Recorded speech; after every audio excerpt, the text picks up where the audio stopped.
So, hello everyone, welcome back to our YouTube channel Make Target Achieve Target. This is a session for the class 8 Maharashtra State Board, chapter number 10 Sale and Sale Organelles.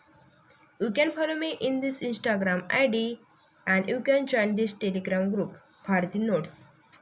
Okay तो कैसे हो आप सब लोग। तो आज हम नया चैप्टर स्टार्ट करने वाले हैं अपना सेल और सेल ऑर्गेनेल्स के बारे में। ओके तो गाइज फर्स्ट अपने चैप्टर में जो बताया वो चैप्टर का नेम ही है सेल और सेल ऑर्गेनेल्स। ओके तो आप बोलोगे कि ये सेल क्या होती है और ये जो सेल ऑर्गेनेल्स क्या होती है, तो डोंट वरी अबाउट देम। मैं आपको बता देती हूँ कि जो सेल होती है वो एग्जैक्टली क्या होती है। तो आपने लोअर क्लासेस में अपने 7 क्लासेस में इसके बारे में डिटेल में स्टडी की है, डोंट वरी। ओके बट कुछ लोगों को याद होगा, कुछ लोगों को नहीं होगा। तो देखो गाइज, जो अपना साइंस होता है उसमें बेसिक बहुत इम्पॉर्टेंट होती है। ओके तो हम फर्स्ट हम देखते हैं कि सेल क्या होती है। ओके तो देखो, cell is the structural Cell is called a structural and functional unit of the all living organism capable independent existence and can perform the functions of the life need। मतलब जो cell होती है ना, जो cell is a structural and functional unit होती है अपने body का। जो सेल होती है, जो हमारे बॉडी का नहीं, हमारे ह्यूमन बीइंग का ही भी नहीं, हमारे ह्यूमन बीइंग का ही नहीं, जो ऑल लिविंग ऑर्गेनिज्म है, जो इस अर्थ पर जो भी कुछ ऑर्गेनिज्म है उनका वो स्ट्रक्चरल और फंक्शनल यूनिट होती है वो सेल। ओके और वो हमें लाइफ, हम जब तक जीवित है तब तक वो भी जीवित रहती है। ओके तो देखो, जो सेल होती है ना, जो सेल होती है, cell is varies greatly in the various plant and animals. So some of them are not visible to the naked eyes, some are visible, barely visible, while some are the microscopic. The smallest cell of the size can be the seen in a microplasm. Microplasm 0.3 micrometer in the length. Bacterial cell size 3 to 2 micrometer, while the largest size of the cell see in the ostrich egg nearly 15 centimeter longest cell of the nerve cells। Okay तो देखो, जो plant, देखो guys, जो plant और जो animal होते हैं उनमें एक ही प्रकार की सेल नहीं आकर्ष होती है। ओके मतलब जो प्लांट होते हैं और जो अपने एनिमल होते हैं उनमें डिफरेंट प्रकार की सेल पाई जाती है, एज वेल एज और डिफरेंट साइज की भी होती है। ओके कुछ बड़ी होती है, कुछ बड़ी होती है, कुछ छोटी होती है। ओके तो देखो, जो माइक्रोप्लाज्मा जो एनिमल है उसकी हमारे बहुत स्मॉलेस्ट सेल होती है। ओके ये जीके में भी प्रश्न पूछा जाता है कि किस ऑर्गेनिज्म की सबसे स्मॉलेस्ट सेल होती है। ओके तो इसका आंसर है माइक्रोप्लाज्मा। उसकी कितनी साइज होता है उसका, उसकी लेंथ कितनी होती है 0.3 माइक्रोमीटर। उसकी लेंथ कितनी होती है 0.3 माइक्रोमीटर लेंथ होती है। ओके तो हम इसको अपने नेकेड आइज से नहीं देखते हैं। नेकेड आइज मतलब होता है खुले आंखों से देखना। हम इसको अपने खुले आंखों से नहीं देख सकते। ओके बट जो ऑस्ट्रिच एग्स होता है, जो ऑस्ट्रिच अपना जो शाहमुर्ग होता है उसकी एग्स बहुत बड़ी होती है और हम उसको अपने नेकेड आइज मतलब खुले आंखों से देख सकते हैं। बिकॉज जो अपनी छोटी वाली स्केल होती है ना, उसकी जो लेंथ होती है 50 सेंटीमीटर, उसी तरह की इस जो ऑस्ट्रिच होता है उसका एग भी इसी तरह का होता है, तो हम अपने आंखों से देख सकते हैं। हाँ तो जो नर्व सेल है, जो अपनी नर्व सेल है, अपने जो नर्व सेल है, अपने जो नर्वस सिस्टम है ना, जो अपनी नर्वस सिस्टम है उसमें जो फंक्शनल एंड स्ट्रक्चरल यूनिट होती है नर्व सेल्स, तो वो सबसे बड़ी होती है। बट हम उसको अपने आंखों से देख नहीं सकते। तो इसकी वजह क्या है कि वो इंटरनल ऑर्गेनिज्म है ना, जो अपने नर्व सिस्टम है, हम अपनी आंखों से देख सकते हैं क्या? नहीं ना, बिकॉज वो इंटरनल ऑर्गेनिज्म है अपना। हाँ बट जो ऑस्ट्रिच है उसकी एग्स हम अपने नेकेड आई से देख सकते हैं। ओके तो इस पैराग्राफ से हमें क्या समझ में आता है? देखो गाइस, इस पैराग्राफ से हमें यही समझ में आता है कि जो सेल होती है जो एनिमल और जो प्लांट होती है उसमें एक ही प्रकार की सेल नहीं पाई जाती है, डिफरेंट डिफरेंट प्रकार की सेल होती है। ओके, और कुछ सेल होती है जो हम अपनी खुले आंखों से देख सकते हैं और कुछ ऐसी होती है जो हम अपनी आंखों से देख नहीं सकते। ओके, बट जो माइक्रोप्लाज्मा होता है, जो माइक्रोप्लाज्मा होता है उसकी बहुत छोटी सेल होती है, बहुत छोटी सेल, मतलब माइक्रो से भी माइक्रो होती है, मतलब 0.3 माइक्रोमीटर होती है। बट जो ऑस्टिच होता है उसकी सेल बहुत ही बड़ी होती है, मतलब 15 सेंटीमीटर, अपनी जो छोटी स्केल होती है उतनी बड़ी होती है। ओके, तो इससे हमें यही समझ में आता है कि डिफरेंट डिफरेंट एनिमल और डिफरेंट डिफरेंट प्लांट की सेल्स डिफरेंट डिफरेंट होती है। Okay, you are understand. हाँ, तो देखो जो सेल होती है वो किस तरह से, देखो इस तरह के डिफरेंट डिफरेंट प्रकार की सेल होती है। ये अपना अमीबा है, देखो ये अपना अमीबा है जो यूनिसेलुलर ऑर्गेनिज्म है। अमीबा क्या होता है? Unicellular organism. आप बोलेंगे यूनिसेलुलर मतलब क्या होता है? हाँ, तो देखो यूनिसेलुलर मतलब जिनके पास एक ही सेल होती है और उनके जो भी पास लाइफ प्रोसेस होती है वो एक ही सेल से करते हैं। देखो जैसे कि हमें चलना है तो हम अपने पैर यूज करते, अपने पैर यूज करते, हमें बोलना है तो हम अपना जो माउथ है उसको यूज करते। हाँ, बट जो अपने यूनिसेलुलर ऑर्गेनिज्म होते, एग्जाम्पल में जो अपना अमीबा है वो सारी प्रोसेस, वो इसको अपना जो भक्षक है उसको पकड़ना है तो ये एक ही सेल से कार्य करेगा। उसको जब एक्सटर्नरी प्रोडक्ट अपने बॉडी से रिलाइज करना है तभी वो एक ही सेल यूज करेगा, बिकॉज उसके पास एक ही सेल प्रेजेंट होती है। ओके, उसे यूनिसेलुलर करते हैं। ओके, जिनके पास जिस ऑर्गेनिज्म के पास एक ही सेल होती है उसे हम क्या कहते हैं? यूनिसेलुलर। क्या कहते हैं हम? यूनिसेलुलर। बट जिनके पास बहुत सारी सेल प्रेजेंट होती है उसे मल्टीसेलुलर कहते हैं। क्या कहते हैं? Multicellular organism. ओके, तो देखो इस तरह की सेल, कुछ अपने सेल से, ये अपना स्पाइरोगायरा, ये प्लांट होता है, स्पाइरोगायरा एक प्लांट होता है। ओके, ये फैट सेल होती है। ओके, जो आरबीसी रेड ब्लड सेल जो अपने ब्लड में पाई जाती है। ओके, ये हो गई एक सेल। एक सेल कहाँ पर होती है पता है क्या आपको? ह्यूमन बीइंग के फीमेल में होती है। ओके, जो एक सेल होती है वो ह्यूमन बीइंग के फीमेल में होती है। ओके, और जो ये स्पर्म हो गया, ये स्पर्म अपना ह्यूमन बीइंग के मेल में होता है। ओके, तो देखो यहाँ पर बोन सेल इस प्रकार की होती है, जो अपनी मसल सेल होती है, जो अपनी मसल से ना, जो इस तरह के हैंड में अपने जो मसल से इस तरह की होती है। और जो न्यूरॉन्स की सेल में जो मतलब होता है न्यूरोन्स इस तरह की होती है। देखो हाँ, तो वेरियस प्रकार की सेल होती है, कुछ बड़ी होती है कुछ छोटी होती है ना। तो देखो आप बोलोगे कि ये सेल तो अपना स्ट्रक्चरल और फंक्शनल यूनिट होती है। ओके, तो इतनी बड़ी सेल, इतनी छोटी सी सेल होती है कि हम उसको अपने आंखों से देख भी नहीं सकते हैं, बट वो किस तरह के अपने बॉडी में प्रेजेंट रहती है। तो देखो जो अपना हमने बचपन से पढ़ते आ रहे हैं, हम जब कॉन्वेंट में थे तो हमें अपनी मैम बताती है, हमें मम्मी पापा भी कहते हैं लिखो बेटा ए, बी लिखो, सी लिखो। ओके, मगर बाद में हमें बोला जाता है कि ए फॉर एप्पल होता है बेटा, ए फॉर क्या होता है? एप्पल होता है। बी फॉर बॉल होता है। उसे और देन हम कुछ और बड़े हो जाते हैं तो हमें कुछ सेंटेंस दिए जाते हैं। हाँ, I am eating a mango,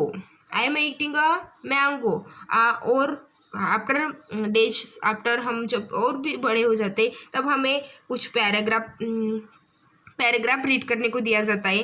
बाद में हमें एक किताब दी जाती है, हमारे टेक्स्ट बुक है उसको रीड किया जाता है, करने के लिए दिया जाता है। उसी तरह से जो मैंने आपको ऐसे सीक्वेंस बताया, लेटर वर्ड, क्या हो गया अपना लेटर देखो, देन उसके बाद वर्ड देखो, देन उसके बाद सेंटेंस देखो, सेंटेंस के बाद पैराग्राफ देखो, पैराग्राफ के बाद टेक्स्ट बुक। ओके, इसी तरह से ये भी अपने जो सेल से इसी तरह की उसकी प्रोसेस होती है। फर्स्ट वाला से सेल होता है, सेल से अपना टिश्यू फॉर्म होता है, टिश्यू से अपना ऑर्गन्स फॉर्म होता है, ऑर्गन से अपना ऑर्गन सिस्टम फॉर्म होता है, और ऑर्गन सिस्टम से अपनी बॉडी फॉर्म होती है। ओके, इस तरह से प्रोसेस चलती है। हाँ, तो आई होप कि गाइस आपको इस सेल के बारे में कुछ भी डाउट नहीं होगा। बिल्कुल मतलब कुछ भी डाउट नहीं होगा, है ना। जो अपने सेल है उसके बारे में आपको कुछ भी डाउट नहीं होगा, है ना। तो आपको सेल के बारे में कुछ भी डाउट होता है तो आप मुझे कमेंट सेक्शन में इजीली पूछ सकते हैं, ओके। हाँ, तो देखो गाइज, जो बच्चे अच्छी तरह से पढ़ाई करते हैं तो उनके पास डाउट तो आते हैं, बट वो अपने जो उनके पास जो डाउट होता है उनको वो अपने टीचर के पास एक्सप्रेस करते हैं, ओके। इसकी वजह से क्या होता है, उनका जो डाउट होता है वो क्लियर हो जाता है, और उनको जब वो हायर एजुकेशन लेते हैं, उनको जब अगली क्लासेस में जाते हैं तो उसको ईजी हो जाता है, बिकॉज वो साइंस ऐसा सब्जेक्ट होता है जिसमें कंसेप्ट बहुत ज़रूरी होती है, ओके। बहुत ज़रूरत होती है कंसेप्ट की, ओके। कंसेप्ट समझ में आया तो समझो कि साइंस समझ में है, अन्यथा नहीं आता, ओके। तो देखो हमने गाइज, हाँ, तो देखो चलो अपने कंटेंट की ओर आते हैं। तो हमने देखा है कि गाइज जो अपना चैप्टर का नेम ही है cell o and cell organelles. तो हमने जो सेल है, जो सेल पार्ट है, इसको ख़त्म कर दिया है, तो आपको कोई भी डाउट नहीं होगा सेल के बारे में, है ना। हाँ, तो अब देखते हैं हम सेल ऑर्गेनेल्स मतलब क्या होता है। तो देखो सेल ऑर्गेनेल्स में मोस्टली न्यूक्लियस होता है, न्यूक्लियस इंक्लूड होता है, एंडोप्लाज्मिक रेटिकुलम इंक्लूड होता है, गोल्जी बॉडीज इंक्लूड होती है, लाइसोसोम्स इंक्लूड होता है, माइटोकॉन्ड्रिया, ओकुलस, plastids, plant cells contain the chloroplast. इस तरह के जो मतलब जो सेल ऑर्गेनल्स होते हैं उस तरह के ए पार्ट होती है, ओके। सेल के ऑर्गन्स हम कह सकते हैं, सेल ऑर्गन्स मतलब होते हैं सेल के ऑर्गन्स। तो देखो हम हमारी जो ह्यूमन बॉडी है ना, हाँ, तो देखो इस तरह की हमारी जो ह्यूमन बॉडी, देखो इस तरह की हमारी ये ह्यूमन बॉडी है। तो हमें हेड भी है ना। हमारे पास हेड है, पैर है, चलने के लिए पैर है, हाथ है ना। उसी तरह से ये जिस तरह से हमारे ऑर्गन है उसी तरह के सेल के भी कुछ ऑर्गन होते हैं, जैसे कि इंडोप्लाज्मिक रेटिकुलम हो गया, न्यूक्लियस हो गया, Golgi bodies, lysosomes, mitochondria, vacuoles, plastids. Plant cells contain the chloroplast होता है, ओके। प्लांट सेल में इस तरह के हमारे पास जैसे कुछ ऑर्गन के पार्ट होते हैं, उसी तरह के सेल के भी कुछ ऑर्गन्स होते हैं, ओके। हाँ, तो आपको जो अपना जो टेक्स्ट बुक का चैप्टर नंबर 10 का जो टाइटल है सेल एंड सेल ऑर्गेनेल्स, इसके बारे में डिटेल में पता चल गया कि सेल क्या होती है और सेल ऑर्गेनेल से हम किसे कहते हैं, तो आपको पता चला, ओके। तो चलो चलते तो चलो आपको मैं थोड़ा सा रिवाइज कर देती हूँ कि जो सेल होती है ना उसके मोस्टली 4 पार्ट होते हैं, okay. Cell wall, cell membrane, cytoplasm and cell organelles. Cell wall, cell membrane, cytoplasm and cell organelles, इस तरह के मतलब 4 पार्ट दिए होते हैं, ओके। सेल के जो मोस्टली 4 पार्ट होते हैं, सेल वॉल होती है, सेकंड होता है अपना सेल मेम्ब्रेन, थर्ड होता है अपना साइटोप्लाज्म एंड फोर्थ होता है अपना सेल ऑर्गेनेल्स। तो देखो गाइज, तो देखो जो हम कहेंगे कि जो सेल होती है हम सेल किसे कहते हैं, सॉरी सेल वॉल किसे कहते हैं, ओके। तो सेल वॉल क्या होती है, देखो ये सेल वॉल क्या होती है। तो सेल वॉल क्या होती है, cell wall is outer most covering होती है of the cell. Cell wall is outer most covering होती है, सेल की आउटर मोस्ट कवरिंग होती है, और वो ओनली प्लांट सेल में प्रेजेंट होती है, एनिमल सेल में वो बिल्कुल भी प्रेजेंट नहीं होती है। हाँ, तो इससे हमें ये पता चलता है कि जो प्लांट सेल है उनके पास 4 पार्ट होते हैं, 4 पार्ट होते हैं, बट जो एनिमल सेल है उनके पास ओनली 3 पार्ट होती है, बिकॉज जो अपने एनिमल सेल है उनके पास सेल वॉल नहीं होती है। इसकी वजह से उनके पास जो रिमेनिंग रह गए सेल मेम्ब्रेन, साइटोप्लाज्म और सेल ऑर्गेनेल्स, ओनली 3 प्रेजेंट होती है in the animal cell. But जो प्लांट सेल है उसमें 4 कंपोनेंट, उसके 4 पार्ट प्रेजेंट होती है, cell wall, cell membrane, cytoplasm and cell organelles, okay. तो आपको मैं पता चला कि जो सेल वॉल होती है वो आउटर मोस्ट प्रोटेक्टिव कवरिंग होती है, okay, outer most protective covering होती है। बट देखो गाइस, आपको ये कुछ समझ में नहीं आ रहा है तो हम इसके बारे, डोंट वरी, हम इसके बारे में अगले मतलब कुछ समय बाद इसके बारे में डिटेल में स्टडी करेंगे अपने टेक्स्ट बुक में। मैं आपको कुछ आपने जो क्लास 7th में जो पढ़ाई की थी ना, उसके बारे में मैं आपको थोड़ा रिकॉल करते दे रही हूँ। इसकी वजह से आपको क्या होगा, जब हम चैप्टर को एक्चुअली स्टार्ट करेंगे तब भी आपके सारे कंसेप्ट क्लियर हो जाएंगी और आपको अच्छी तरह से समझ में आएगा। हाँ, और सेकंड दिया हुआ है अपना, सेकंड पार्ट है प्लाज्मा मेम्ब्रेन। तो प्लाज्मा मेम्ब्रेन को हम सेल मेम्ब्रेन भी कहते हैं। ओके, जो प्लाज्मा मेम्ब्रेन होती है उसे हम सेल मेम्ब्रेन भी कहते हैं। हाँ, तो ये क्या होती है, ये एक प्रकार की कवरिंग ही होती है एंड इट इज़ फ्लेक्सिबल होती है। और क्या, और वो एक फ्लेक्सिबल होती है outer most covering of the animal cells. Okay, animals and plant cell की वो एक आउटर मोस्ट कवरिंग होती है। ओके, इस मतलब जो प्लाज्मा मेम्ब्रेन होती है ये कुछ भी नहीं, मतलब वो एक फ्लेक्सिबल होती है, वो एक फ्लेक्सिबल होती है। ओके, एंड वो आउटर मोस्ट कवरिंग प्रोवाइड, हाँ, तो आउटर मोस्ट कवरिंग प्रोटेक्ट करने का काम करती है। ओके, देन थर्ड पॉइंट आता है अपना साइटोप्लाज्म। जो अपना क्या आता है, third point cytoplasm. Cytoplasm is the liquid part in the cell. जो साइटोप्लाज्म होता है वो सेल में अपना लिक्विड पार्ट होता है, present around the nucleus. Okay, और present around the nucleus is called a cytoplasm. मतलब देखो, जो साइटोप्लाज्म होता है ये लिक्विड, जो अपने सेल होती है उसमें लिक्विड पार्ट होता है। लिक्विड पार्ट मतलब जो द्रव लाइक होता है। ओके, जो मतलब ऐसा बह सकता है, बहने वाला पार्ट होता है and present in the nucleus. और जो साइटोप्लाज्म जो होता है वो लिक्विड पार्ट होता है और nucleus as well as cytoplasm as well as जो अपना न्यूक्लियोलस होता है उसमें प्रेजेंट होता है। Okay, it occupies the space between the plasma membrane and the nucleus. Okay, जो प्लाज्मा मेम्ब्रेन होती है उसमें और जो न्यूक्लियस होता है उसमें वो अपनी ऑक्युपाई करता है, मतलब अपनी पोजीशन ऑक्युपाई कर लेता है। Okay, cell organelles is scattered in the cytoplasm. जो सेल ऑर्गेनेल्स होते हैं, हाँ ओके, जो सेल हम अभी पढ़ने वाले, जो सेल अपने ऑर्गेनेल्स होते हैं, हाँ ये सेल ऑर्गेनेल्स होते हैं, वो साइटोप्लाज्म में स्कैटर मतलब होता है फैले हुए होते। ओके, फैले हुए होते हैं। हाँ, तो देखो हमने सेल, जो अपने सेल ऑर्गन्स है, जो अपना फोर्थ पार्ट है सेल ऑर्गेनेल्स, तो हमने इसके बारे में डिटेल में स्टडी की है ऑलरेडी, यू नो दैट। हाँ, तो सेल ऑर्गेनेल्स मतलब ऐसे जो अपने बॉडी के, जिस तरह के अपने बॉडी के डिफरेंट डिफरेंट ऑर्गन होते हैं उस तरह से ही सेल के भी कुछ ऑर्गन्स होते हैं। जैसे एग्जांपल में हो गया nucleus, endoplasmic reticulum, Golgi bodies, lysosomes and etcetera. Okay, तो देखो हम अब अपने रियल टेक्स्ट बुक, अपना रियल कंटेंट स्टार्ट करने जा रही है। ओके, तो देखो आपके टेक्स्ट बुक में कैन यू रिकॉल में पूछा गया है कि हाउ मेनी टाइप्स, हाँ देखो, how many type of the cells found in the living organism. जो अपने लिविंग ऑर्गेनिज्म है उसमें किन तरह की, मतलब किस तरह की सेल पाई जाती है। तो दो मुझे इसका आंसर।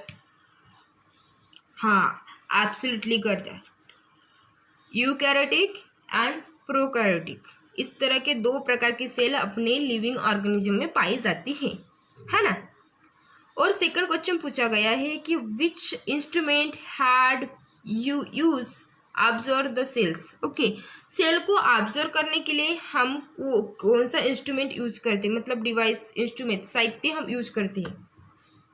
हाँ, तो आप बोलेंगे कि हाँ वो दीजिए, एक क्वेश्चन तो वो दीजिए। हम इसमें जो अपने माइक्रोस्कोप होते, इलेक्ट्रॉनिक हो गया और कंपाउंड हो गया, कंपाउंड माइक्रोस्कोप हो गया और इलेक्ट्रॉनिक माइक्रोस्कोप हो गया, इसका यूज करते है ना। तो आप में समझ में आए, फर्स्ट का आंसर आता है eukaryotic and prokaryotic and second का आंसर आता है माइक्रोस्कोप। ओके, तो देखो इस तरह की होती है अपनी electronic microscope, sorry compound microscope इस तरह की होती है। देखो इस तरह की जो आइस पीस होता है, इस पर हम अपनी आंखें जब ऑब्जर्व करते हैं, हम इस तरह से जब ऑब्जर्व करते हैं तब हम अपनी आंखें यहाँ पर रखते हैं। ओके, एक ट्यूब होती है और यहाँ पर ऑब्जेक्टिव लेंसेज, मतलब यहाँ पर जो लेंस होता है, यहाँ पर अपनी स्लाइड में इस तरह की सेल वगैरह जिसका हमें ऑब्जर्वेशन करना है वो चीज़ यहाँ पर रखी जाती है। और ये होता है इल्यूमिनेटर, ये इल्यूमिनेटर होता है, ये बेस होता है, ये होता है फाइन फोकस द क्नोब। इस तरह से हम उसको घुमाते हैं, मतलब जो स्लाइड अच्छी तरह से लाने के लिए इस तरह का इसको यूज किया जाता है, जो अपना फाइन फोकस नोब होता है उसका। देन उसके बाद आता है ये कोर्स फोकस नोब, जो अपना कोर्स फोकस नोब होता है, इसका भी मतलब ऐसे कंस्ट्रक्शन उसको मैनेजमेंट करने के लिए इसका भी यूज किया जाता है। ओके, तो ये अपनी हो गई कंपाउंड माइक्रोस्कोप। हाँ, इस तरह से हम सेल को ऑब्जर्वेशन करने के लिए इलेक्ट्रॉनिक माइक्रोस्कोप भी यूज करते हैं। ओके, तो देखो आपके, हाँ तो फर्स्ट ऑल इसको आप ऑब्जर्व कर लो, बस जल्दी जल्दी रीड कर लो, मैं आपको कुछ समय देती हूँ। मैं देन आपके बाद उसके बाद मैं आपको कुछ फिलअप करने के लिए देने वाली हूँ। किया आपने ऑब्जर्वेशन? हाँ जल्दी करो, जल्दी जल्दी, हो गया रीड? ओके, तो चलो चलते हैं कि हमें अब ए फिलअप करना है। क्या करना है? हमें ए फिलअप करना है अभी। तो ये हो गई अपनी प्लांट सेलें, ये क्या है? अपनी प्लांट सेलें, और ये अपनी एनिमल सेलें। हाँ, ये अपनी क्या है? प्लांट सेलें, और ये अपनी एनिमल सेलें। तो चलो फिलअप करते हैं।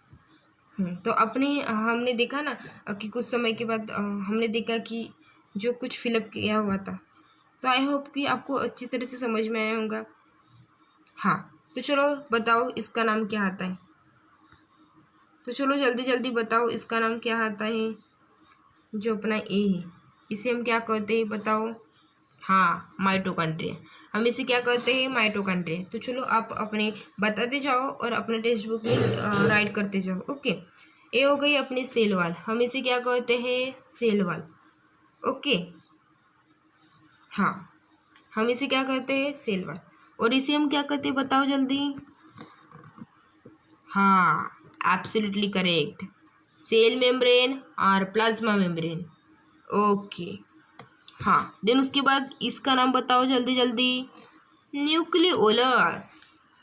ओके, इसका नाम साइटोप्लाज्म। ओके, इसका नाम गोल्जी एपरेटर्स और गोल्जी बॉडी। ओके, इसका नाम बताओ, चलो जल्दी जल्दी बताओ?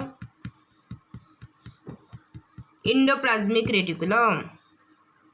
ओके, इसका नाम क्लोरोप्लास्ट। इसका नाम क्या आता है? अपना आता है क्लोरोप्लास्ट। इसका नाम बताओ, चलो इसका नाम बताओ, इसका नाम जो अपना, इसका नाम बताओ, इसका नाम जल्दी जल्दी बताओ, इसका नाम वैक्यूल्स।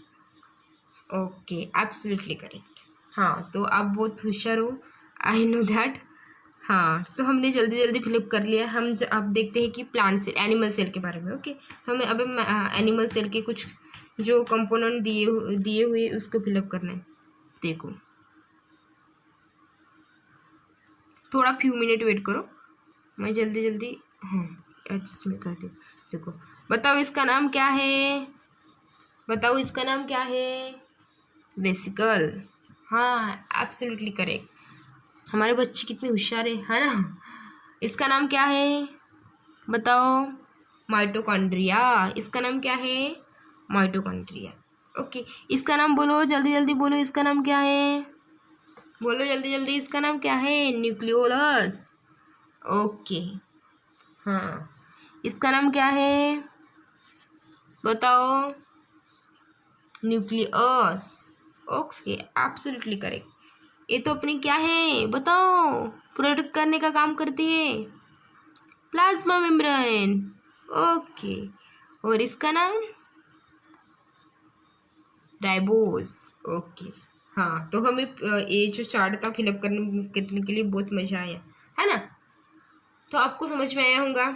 हाँ, तो फर्स्ट ये वीडियो पॉज करके फर्स्ट ऑल इस पूरे जो ऑर्गन से, जो ऑर्गन मतलब सेल ऑर्गन से, उसको अच्छी तरह से रीड कर लो। और आप गाइस, और मैं आपको एक बात बताना चाहती हूँ कि जो अपना साइंस सब्जेक्ट होता है उसमें concept as well as diagram most important होती है। ओके, तो आपको क्या करना है, हर दिन हमें इसकी डायग्राम की प्रैक्टिस करनी चाहिए। ओके, आप रब पेज मतलब रब बुक जो अपना मार्केट में रब बुक मिलता है उसको ले लो और पेंसिल से पेन से उसके डायग्राम की प्रैक्टिस किया करो, बिकॉज डायग्राम मोस्ट इम्पॉर्टेंट होती है। इसकी भी डायग्राम आपको एग्जाम में पूछी जा सकती है। हाँ, तो इसके हमें तो हम क्या करेंगे, जब डायग्राम की प्रैक्टिस करेंगे ना तब हमें क्या करना चाहिए, फर्स्ट आर हमें इसको अच्छी तरह से रीड करना चाहिए। मैं आपको टेप बताती हूँ, कुछ स्टेप बताती हूँ। देखो, हमें फर्स्ट आर क्या करना चाहिए, अच्छी तरह से रीड करना चाहिए। ओके, डायग्राम को रीड करना चाहिए, डायग्राम को अच्छी तरह से रीड करना चाहिए। देन उसके बाद क्या करना चाहिए, हम कि उसको रिकॉल करना चाहिए। टेक्स्ट बुक अपने ऐसे टेबल पर रखकर, बाजू में रखकर, साइड में रखकर हमें उसके बाद उसको रिकॉल करना चाहिए कि हाँ, वो कंपोनेंट जो अपना माइटोकॉन्ड्रिया होता है वो कहाँ पर होता है, उसकी लोकेशन कहाँ होती है। हाँ, इस तरह से हमें रिकॉल करना चाहिए। ओके, और जब हमें नहीं समझ में आता है कि नहीं कि मुझे पता ही नहीं कि माइटोकॉन्ड्रिया कहाँ है, तो हमें फिर से उस टेक्स्ट बुक को देखना चाहिए, अपने टेक्स्ट बुक को, और देन उसके बाद हमें और रिकॉल करना चाहिए। ओके, टेक्स्ट बुक साइड में रखकर। ओके, तो आपको समझ में है, रिकॉल करना थर्ड प्रोसेस।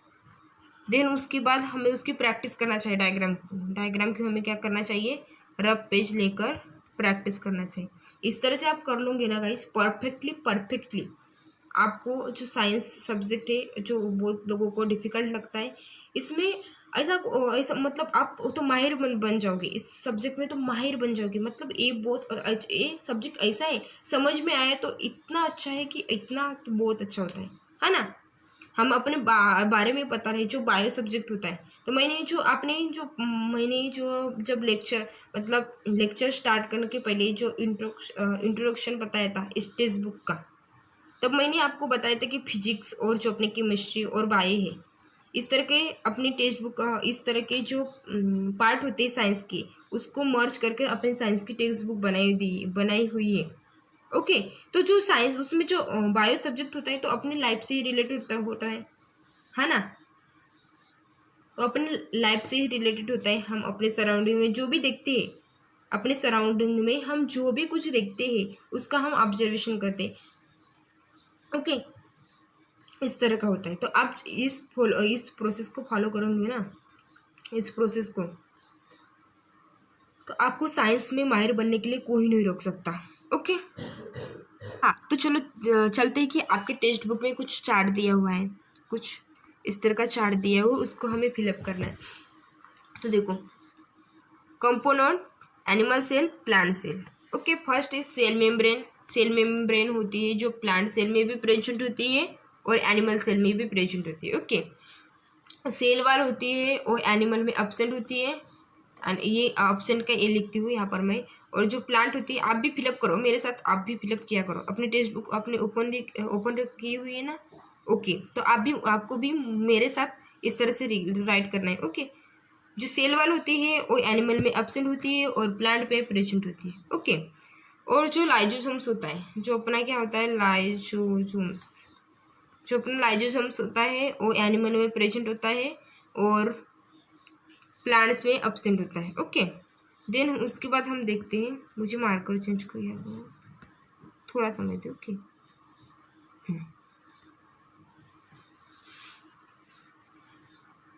जो अपना न्यूक्लियस होता है, जो अपना क्या होता है, न्यूक्लियस, जो अपना न्यूक्लियस होता है वो जो एनिमल सेल में भी प्रेजेंट होता है और प्लांट सेल में भी प्रेजेंट होता है। ओके, जो अपना वैक्यूल्स होता है वो एनिमल में प्रेजेंट होता है और प्लांट में भी प्रेजेंट होता है। ओके, हाँ, जो अपनी गोल्जी बॉडी होती है, गोल्जी कॉम्प्लेक्स कहते हैं उसको, वो दोनों यहाँ पर भी प्रेजेंट होता है।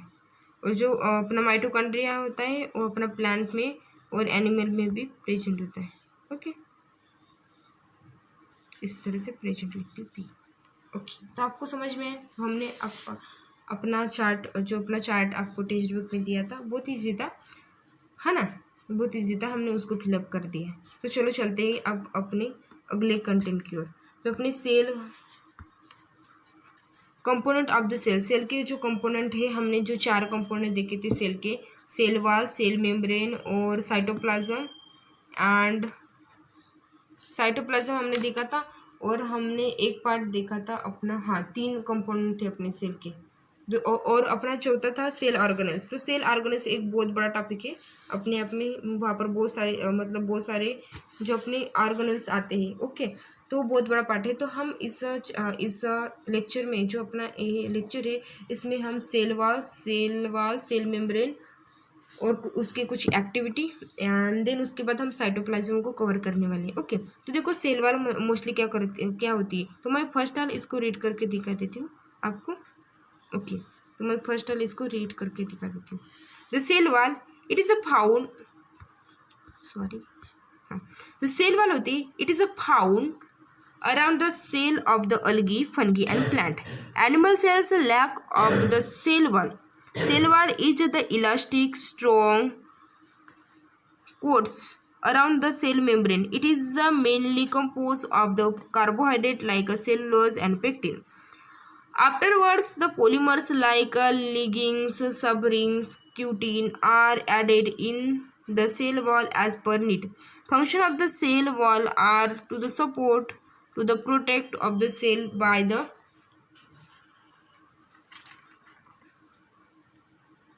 preventive entry of the excess water in the cell. तो देखो गाइस, तो देखो जो अपनी सेल वाल होती है ना, वो सेल वाल अपनी फर्स्ट ऑल तो अलगी, फनगी और प्लांट में पाई जाती है ना। अपनी अलगी हो गई, फनगी हो गई और प्लांट में पाई जाती है, बट जो एनिमल में वो बिल्कुल भी नहीं पाई जाती है। ओके, सेल वाल, हाँ। और सेल वाल इलास्टिक होती है और स्ट्रांग कोड होती है around the cell membrane. Okay, जो सेल वाल होती है देखो इस तरह की, देखो इस तरह की सेल वाल, हाँ देखो अपनी ये सेल वाल है ना, ए थाम दो मिनट रुक जाओ। इस तरह की जो सेल वाल होती है, हाँ इस तरह की ये अपनी सेल वाल है,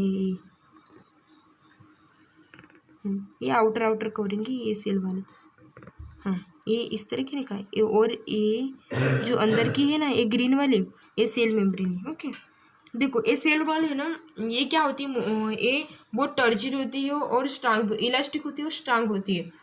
इट इज़ अ मेनली, और ये मोस्टली किससे बनी होती है, कार्बोहाइड्रेट। ओके, ये कार्बोहाइड्रेट से बनी होती है। उसमें कार्बोहाइड्रेट में और अपना आता है सेलुलोज और पेक्टिन की बनी होती है। जो अपने कार्बोहाइड्रेट सेलुलोज और पेक्टिन होते हैं, इनकी ये बनी होती है। कौन, ये अपनी जो सेल वॉल होती है, सेल वॉल एक किससे बनी होती है। जो जीके का भी ये प्रश्न है कि सेल वॉल किससे बनी होती है, तो हमें क्या बताना चाहिए, कार्बोहाइड्रेट से बनी होती है फर्स्ट ऑल। और कार्बोहाइड्रेट कौन कौन से यूज किए जाते हैं, वहाँ पर होते प्रेजेंट होते सेलुलोज एंड पेक्टिन। ओके, और एज वेल एज जो कुछ भी पॉलीमर से, लाइगिन हो गया जैसे कि सबरीन हो गया और क्यूटिन हो गया, और एज पर नीडेड वहाँ पर वो प्रेजेंट होते हैं। ओके, और देन इसका मेन फंक्शन क्या होता है, जो अपनी सेल वॉल होती है उसका मेन फंक्शन ये होता है कि वो प्रोटेक्ट करती है, इसको प्रोटेक्ट करने का काम करती है। ये प्रोटेक्ट करना, ये सपोर्ट और प्रोटेक्ट करने का काम करती है। ओके, ये क्या करती है, जो अपनी सेल वॉल होती है ये सपोर्ट करने का काम करती है। ओके, इसका मोस्टली फंक्शन होता है सपोर्ट करना, और जो एक्सेस वाटर होता है उसको बॉडी में, वो उसको सेल में अंदर आने न देना, ये इसका मोस्ट फंक्शन होता है। मतलब 2 फंक्शन किया जाता है इससे। जो अपना सेल वॉल होता है ये 2 फंक्शन परफॉर्म करता है। फर्स्ट इज,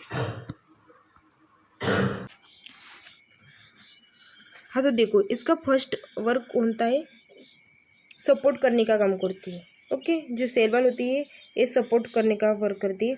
और सेकंड आता है इसका फंक्शन, और इसका जो सेकंड फंक्शन आता है कि जो एक्सेस वाटर होता है, जो ज़्यादा वाटर बॉडी में अपने सेल में न आए, इसीलिए वो प्रोटेक्ट करने का काम करती है। ओके, तो ये इसके दो मोस्ट फंक्शन होते हैं। किसके, अपना सेल वॉल हो गई, इसके 2 मोस्ट ये फंक्शन होते हैं। Okay, you are understand. हाँ, तो चलो देखते हैं कि अपना प्लाज्मा मेम्ब्रेन क्या होती है। तो सॉरी देखो रुक जाओ, जो अपनी सेल है उसकी स्ट्रक्चर किस तरह से होती है। तो आपको क्या करना है गाइस, आपको इसके डायग्राम की प्रैक्टिस करनी है। ओके, और कहा जाता है कि try again and again when you become one day is success. Okay, और कोशिश करने वालों की कभी हार नहीं होती। ओके, तो हमें इसकी जो हमें आपको हमें इस साइंस सब्जेक्ट में अच्छी तरह से मार्क मिलाना है, तो हमें बहुत ही हार्ड वर्क करना पड़ेगा। इसलिए हमें इसके डायग्राम की भी प्रैक्टिस करनी होगी। और हमें कोई भी ऐसा पूछे कि हम जब सोते होंगे और सोने के बाद हमें उठा है कि हाँ कि बताओ कि ये जो सेल वॉल होती है उसका एग्जैक्टली फंक्शन क्या होता है, तो आप बता दोगे ना। हमें ये तभी भी आना चाहिए, कभी भी हमें कोई भी सोते समय भी क्यों ना उठाए। हाँ, तो आपको कोई भी क्वेश्चन क्यों ना पूछे, हमें उसका आंसर इमीडिएटली आना ही चाहिए। ओके, इमीडिएटली मतलब इमीडिएटली आना चाहिए। हाँ, तो देखो, तो हम अपने चलते हैं कंटेंट की ओर। तो ये सेल मेम्ब्रेन होती है ना, ये सेल होती है। देखो, जो अपनी सेल वॉल होती है इसकी स्ट्रक्चर देखो इस तरह से होती है। मिडल लैमिना क्या होती है, इस तरह से मिडल लैमिना होती है। और ये प्राइमरी सेल वॉल होती है। देखो, ये प्राइमरी सेल वॉल होती है अपनी, क्या होती है, प्राइमरी सेल वॉल होती है। और ये प्लाज्मा मेम्ब्रेन, देखो इस तरह की प्लाज्मा मेम्ब्रेन रहती है। ये हो गई अपनी प्लाज्मा मेम्ब्रेन। और ये सोलुबल प्रोटीन्स होते हैं, कुछ सोलुबल प्रोटीन्स होते हैं। एंड देखो, ये कुछ सेलुलर प्रोटीन्स हो गए अपने, इस कुछ सेलुलर प्रोटीन्स हो गए अपने। एंड ये सेलुलोज माइक्रोफाइल्स होते हैं, ये सेलुलोज माइक्रोफाइल होते हैं, ये पेक्टिन होते हैं। एंड ये अपने हेमी सेलुलोज होते हैं, हेमी मतलब भाप होता है। ओके, इस तरह की अपनी सेल वॉल की स्ट्रक्चर होती है। तो आपको इसकी डायग्राम की प्रैक्टिस करनी है। ओके, हाँ, तो चलो चलते हैं कि जो अपना सेल वॉल मतलब सेल मेम्ब्रेन होती है, हम इसे मतलब क्या होती है इसके बारे में देखते हैं। तो हमने इसके बारे में ओवरलुक किया है, बट हमें अभी डिटेल में पढ़ना है। ओके, जब हमने जो 7 क्लास में पढ़ा है उससे हमें इस क्लास में उसका नॉलेज और ज़्यादा मतलब और ज़्यादा ग्रहण करना है। ओके, तो देखो, जो प्लाज्मा मेम्ब्रेन होती है उसे हम सेल मेम्ब्रेन भी कहते हैं। Okay, plasma membrane is also called as the cell membrane. It is a thin, flagile, elastic covering that separated the cell component from the outer environment. मतलब देखो,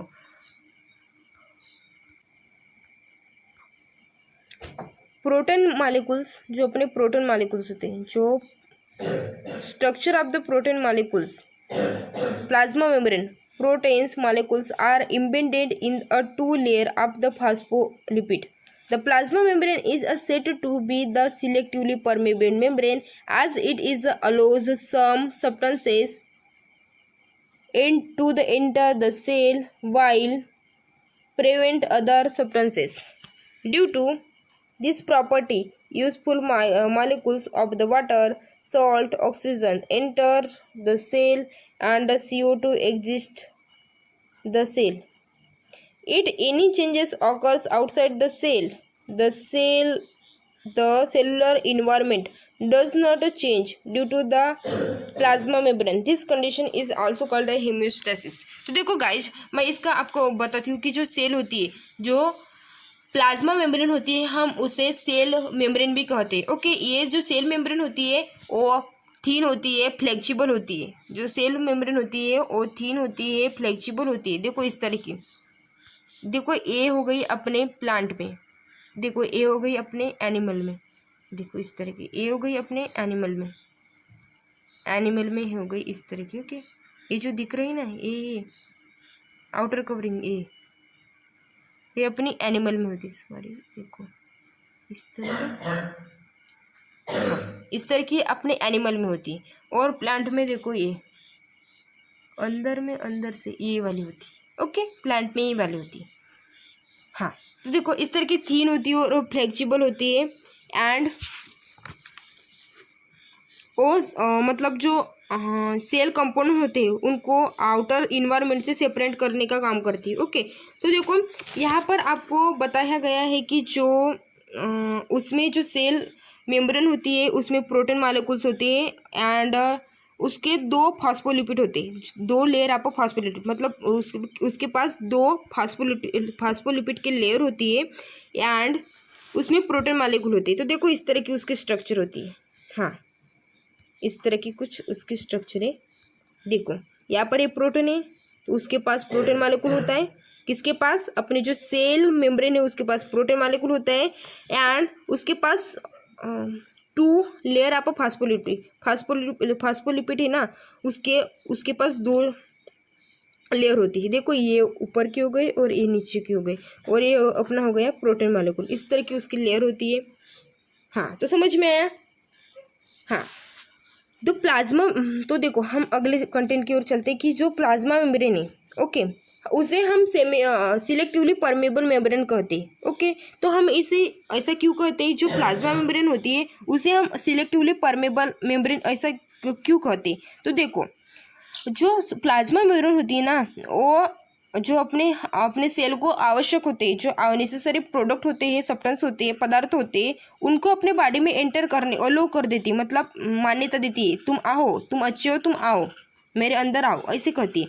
बट जो हार्मफुल होते हैं, ओके, जो harmful substance होते हैं उनको अपने बॉडी, अपने सेल में अंदर नहीं आने देती। इसीलिए हम इस जो अपना प्लाज्मा मेम्ब्रेन है इसे सिलेक्टिवली परमेबल मेम्ब्रेन भी कहते हैं। ओके, तो आपको समझ में आया कि जो प्लाज्मा मेम्ब्रेन है उसे सिलेक्टिवली परमेबल मेम्ब्रेन क्यों कहा जाता है। ओके, हाँ, तो समझ में आया। ओके, तो देखो जो प्लाज्मा मेम्ब्रेन है उसके पास जो प्रॉपर्टी है कि जो अच्छे प्रोडक्ट होते हैं, जो अपने सेल के लिए आवश्यक होते हैं, वो अंदर आते, उसको एंट्री देती है, अंदर आने के लिए, सेल में अंदर आने के लिए एंट्री देती है। और जो आवश्यक नहीं होती, जो देखो ये अपनी इस तरह की सेल है और इसमें कुछ जो कंपोनेंट हमें आवश्यक होते हैं इस तरह की एंटर करते हैं, और जो हमें आवश्यक नहीं होती उसको हमारी जो सेल मेम्ब्रेन होती है वो प्रवेश कर अपनी बॉडी के अंदर, अपने सेल के अंदर एंटर करने नहीं देती। इसकी वजह से जो ये प्रॉपर्टी है, इसकी वजह से क्या होता है, उसकी वजह से क्या होता है, जो वाटर वगैरह मॉलिक्यूल्स होते हैं, वाटर हो गया, सॉल्ट हो गया और ऑक्सीजन हो गया, जो हमें आवश्यक होता है उनको वो एंटर करने देती है। और जो कार्बन डाइऑक्साइड होता है जो हमें आवश्यक नहीं होता है उसको वो एग्जिस्ट कर देती है, मतलब बाहर निकल देती है। ओके, तो हम देखते हैं कि ये जो हेमोस्टेसिस मतलब क्या होता है। तो अब हम देखते हैं कि जो होमोस्टेसिस मतलब क्या होता है। ओके, तो होमोस्टेसिस मतलब होता है कि जो ऐसी कंडीशन होती है कि जब अपनी जो सेल होती है, वो अपना जो आउटर, उसके पास जो भी इन्वायरमेंट होगा उसके अकॉर्डिंग वो अपना टेम्परेचर चेंज नहीं होने देती है, डू नॉट चेंज नहीं हो देती है, उसे हम हेमियोस्टेसिस कहते हैं। उस कंडीशन को हम हेमियोस्टेसिस कहते हैं। तो आपको समझ में आया? तो कोई बात नहीं, आपको नहीं समझ में आया होगा तो मैं बता देती हूँ फिर से एक बार। ओके, तो होमोस्टेसिस मतलब ऐसी कंडीशन होती है जहाँ पर जो प्लाज्मा मेम्ब्रेन होती है, जो अपनी प्लाज्मा मेम्ब्रेन होती है, वो आउटर इन्वायरमेंट में अपने जो आउटर इन्वायरमेंट होता है सेल के पास, जो आउटर इन्वायरमेंट मतलब जो बाहर का इन्वायरमेंट होता है उसको सेलुलर इन्वायरमेंट से चेंज नहीं होने देती है। ओके, सेलुलर इन्वायरमेंट होता है और आउटर इन्वायरमेंट होता है। अपना जो आउटर इन्वायरमेंट होता है उसके अकॉर्डिंग अपना सेलुलर इन्वायरमेंट चेंज नहीं होने देती है। इस कंडीशन को ही हम हेमियोस्टेसिस कहते हैं। ओके, तो आपको समझ में आया कि होमोस्टेसिस कहते हैं, किसे कहते हैं? हाँ, तो ओके, तो हेमोस्टेसिस का एक वर्ड बहुत ही अब हमें हमारे लिए आवश्यक है। बिकॉज देखो हम कभी भी अब हम कुछ चैप्टर देखेंगे जहाँ पर डायरेक्टली ए हेमोस्टेसिस वर्ड दिया जाएगा, तो हमें इसका मीनिंग पता होना चाहिए ना, तभी हमें समझ में आए कि होमोस्टेसिस मतलब ए होता है। हाँ, तो होमोस्टेसिस मतलब मैं आपसे फिर से रिपीट कर देती हूँ, बिकॉज ये जो वर्ड है ये मोस्टली मतलब वर्ड हम उसे टर्म भी कह सकते हैं, ये बहुत इंपॉर्टेंट है। देखो मैं एक बार आपसे फिर से कहना चाहती हूँ कि कह देती हूँ कि जो अपना हेमोस्टेसिस मतलब क्या होता है। तो हेमोस्टेसिस मतलब एक ऐसी कंडीशन होती है जो अपनी जो प्लाज्मा मेम्ब्रेन है वो आउटर इन्वायरमेंट से अपना सेलुलर इन्वायरमेंट को चेंज नहीं होने देती है। मतलब देखो सपोज समझो कि अपना ये सेल है, ये अपनी देखो ये अपनी सेल है, ओके। और जो अपना ए अपना आउटर इन्वायरमेंट है, देखो इस तरह का अपना क्या है, आउटर इन्वायरमेंट। ओके, जो बहुत ही हार्ड है। ओके, जो क्या है, बहुत ही हार्ड। रुको 2 मिनट। जो बहुत ही हार्ड है और अपना ये सेलुलर इन्वायरमेंट है, इस तरह से अपना सेलुलर इन्वायरमेंट है। यहाँ पर सपोज समझो कि 30 डिग्री टेम्परेचर है। ओके, 30 डिग्री सेल्सियस टेम्परेचर है, और यहाँ पर अपना 50 डिग्री सेल्सियस टेम्परेचर है। ओके, तो ये इस टेम्परेचर को इस टेम्परेचर के साथ मैच नहीं होने देंगी। ओके, जो अपनी सेल मेम्ब्रेन होती है, इस कंडीशन को ही हम हेमियोस्टेसिस कहते हैं। Okay, you are understand? Okay, हाँ, तो चलो चलते हैं अगले कंटेंट की ओर। Activities that the consume of the cellular energy. तो आप बोलेंगे कि ये सेलुलर एनर्जी मतलब क्या होती है? तो सेलुलर एनर्जी मतलब सेल के द्वारा जो एनर्जी फॉर्म की जाती है उसे हम सेलुलर एनर्जी कहते हैं। ओके, तो देखो activities that consume the cellular energy मतलब सेलुलर एनर्जी कंज्यूम करते समय, कंज्यूम करना मतलब ग्रहण करना। ओके, स्वीकारना। ओके, कंज्यूम की जाती है तब कौन कौन सी एक्टिविटी होती है? तो मोस्टली वहाँ पर 2 प्रकार की एक्टिविटी होती है। मोस्टली वहाँ पर कितने प्रकार की एक्टिविटी होती है? 2 प्रकार की। फर्स्ट इज अपना होता है इंडोसाइटोसिस एंड सेकंड होता है एक्सोसाइटोसिस। इंडो का मतलब होता है, इंडो मतलब देखो गाइस, कभी भी इंडो ए वर्ड आया तो समझो कि अंदर। इंडो मतलब होता है अंदर, ये ना अपने सेल इसके अंदर। और जो देखो एक्सो मतलब होता है सेल के बाहर। मतलब किसी भी एक्सो वर्ड कहाँ पर भी आए तो समझ लेना कि वो बाहर। एक्सो मतलब होता है बाहर। ओके, तो देखो इंडोसाइटोसिस एंड एक्सोसाइटोसिस। साइटोसिस मतलब होता है एक कुछ सेल की अपनी जो साइटो मतलब सेल होता है, और साइटोसिस मतलब होता है सेल की प्रोसेस। ओके, सेल की प्रोसेस, यहाँ पर भी साइटोसिस दिया हुआ है, मतलब सेल की प्रोसेस। तो देखो हम इंडोसाइटोसिस किसे कहते हैं? जब जो अपनी बॉडी है, जो अपनी सेल है, जब आउटर इन्वायरमेंट से जो इनकप मतलब होता है ग्रहण करना। ओके, आउटर इन्वायरमेंट से फूड एंड अदर सब्सटेंसेस हो गए, वो आउटर इन्वायरमेंट से ग्रहण कर लेती है, उसे हम इंडोसाइटोसिस कहते हैं। ओके, इंडोसाइटोसिस हम किसे कहते हैं? जब अपनी सेल हो गया, नहीं सॉरी गाइस, सेल नहीं, अपनी सेल मेम्ब्रेन आएगी। ओके, जो अपनी सेल मेम्ब्रेन है वो आउटर इन्वायरमेंट से फूड और अदर सब्सटेंसेस है उसको ग्रहण कर लेती है, उस प्रोसेस को हम इंडोसाइटोसिस कहते हैं। उस प्रोसेस को हम क्या कहते हैं? इंडोसाइटोसिस कहते हैं। बट जब अपनी बॉडी एक्सट्रैक्ट मतलब हार्मफुल जो सब्सटेंस होते हैं, वेस्ट होती है, उन मटेरियल होते हैं उनको सेल के बाहर निकाल देती है, उस प्रोसेस को हम एक्सोसाइटोसिस कहते हैं। उस प्रोसेस को हम क्या कहते हैं? एक्सोसाइटोसिस कहते हैं। ओके, हाँ, तो देखो चलते हैं। जो process does not consume the cellular energy मतलब जो सेलुलर एनर्जी के द्वारा जो प्रोसेस ग्रहण नहीं की जाती है, उसमें 2 प्रकार की प्रोसेस आती है। फर्स्ट आता है अपना डिफ्यूज़न, अपना क्या आता है? फर्स्ट आता है अपना डिफ्यूज़न, और सेकंड आता है अपना ऑस्मोसिस। सेकंड क्या आता है? अपना ऑस्मोसिस। तो आप बोलोगे कि ये डिफ्यूज़न वर्ड क्या है? ओके, ये डिफ्यूज़न जो टर्म दी हुई है ये क्या है? तो डिफ्यूजन मतलब होता है एंट्री और exit of the small molecules like oxygen, carbon dioxide. हाँ, तो जो ऑक्सीजन है उसको अपने सेल में लेना, और जो कार्बन डाइऑक्साइड है उससे सेल से बाहर लेना, उसे हम डिफ्यूजन कहते हैं। ओके, है ना? हम जब सांस लेते हैं